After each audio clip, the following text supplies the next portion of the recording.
আমাদের সূর্য সিদ্ধান্ত অনুসারে তোমার বানবৃদ্ধির অসক্ষয় 5 দণ্ড পর্যন্ত বৃদ্ধি হবে, 9 দণ্ড পর্যন্ত ক্ষয় হবে, বানবৃদ্ধির অসক্ষয়। কিন্তু দিক সিদ্ধান্ত অনুসারে এই বৃদ্ধি ক্ষয়ের হিসাবটা আলাদা। বিশেষ করে এসব ক্ষেত্রে আমরা যখন স্মৃতি পড়েছি আমাদের পণ্ডিত মশাই নিশীথ কুমার গোস্বামী, ওনার কাছেই তো আমার বৈষ্ণব দর্শন এবং স্মৃতি বা শাস্ত্র পড়াশোনা। তা উনার থেকে উনি তখন অঙ্কপাত করে দেখিয়েছিলেন, আমি দেখাতে পারতাম সময় থাকলে, অঙ্কপাত করে দেখিয়েছিলেন যে এইভাবে বহু তিথি হারিয়েই যাবে, হবেই না। কোনভাবে? দিক সিদ্ধান্ত যদি অনুসরণ করা হয়।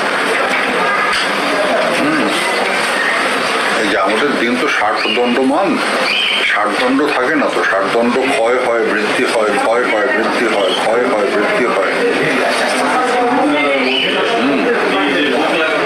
এই যে 30 দিনে মাস 5 দিন যে বেড়ে যায়, 365 দিন হয়তো কিভাবে বাড়ে? ক্ষয় বৃদ্ধি হয় দিনে, ক্ষয় হয় বৃদ্ধি হয়, ক্ষয় হয় বৃদ্ধি হয়। 60 দণ্ড কমে 58 হয়ে গেল, 56 হয়ে গেল, বাড়তে বাড়তে 66 হয়ে গেল, এগুলো হয়। এই ক্ষয় বৃদ্ধি করতে করতে 5 দিন এক্সট্রা পাওয়া যায়। হয়তো 30 দিনের মাস তোমার গিয়ে আমাদের যে পূর্ণিমা থেকে পূর্ণিমা ঠিক 30 দিনের হিসাব, তাই তো? তাহলে বাকি 5 দিনটা এলো কোথা থেকে? এই দিনের ক্ষয় বৃদ্ধি। আচ্ছা, আমি নিশীথ কুমার গোস্বামী কোন সিদ্ধান্ত ফলো করতেন?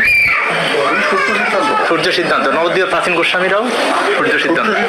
দিক সিদ্ধান্ত সেদিন এসেছে, কত হবে দিক সিদ্ধান্তের বয়স?